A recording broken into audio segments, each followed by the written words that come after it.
Alors, quelle place, plus globalement, pour les religions et surtout les nouvelles religions en France ou en Europe? Voici l'initiative de la ville de Hambourg, en Allemagne. Elle a décidé d'instaurer 3 jours fériés pour les fêtes musulmanes, 3 jours qui pourront être chômés comme pour les fêtes chrétiennes. Sur place, reportage Arnaud Boutet, Thomas Henkel.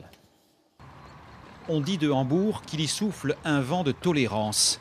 À la grande mosquée bleue, les fidèles confirment. Ils viennent d'obtenir des autorités municipales des jours fériés musulmans.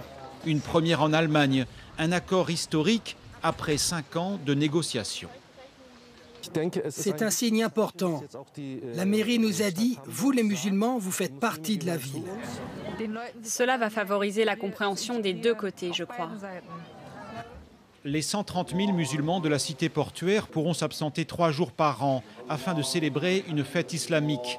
Dans cette mosquée, la plupart des visiteurs non musulmans s'en félicitent.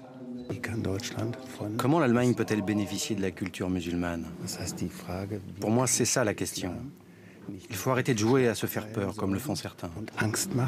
Cela va encourager la tolérance et faire taire les conservateurs qui refusent tout changement. Ce sont eux les plus agressifs, mais il y en a peu. Quelques musulmans et quelques chrétiens tout au plus.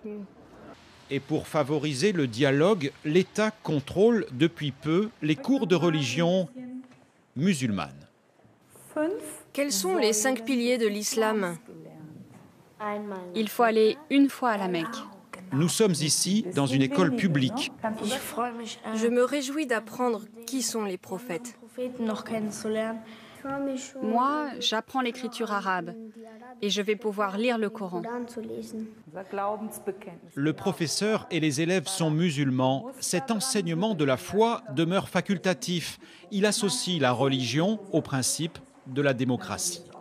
Une quarantaine d'établissements tentent l'expérience à l'ouest du pays et d'autres devraient suivre. Et avec la reconnaissance des jours fériés, c'est là un nouveau pari sur l'intégration.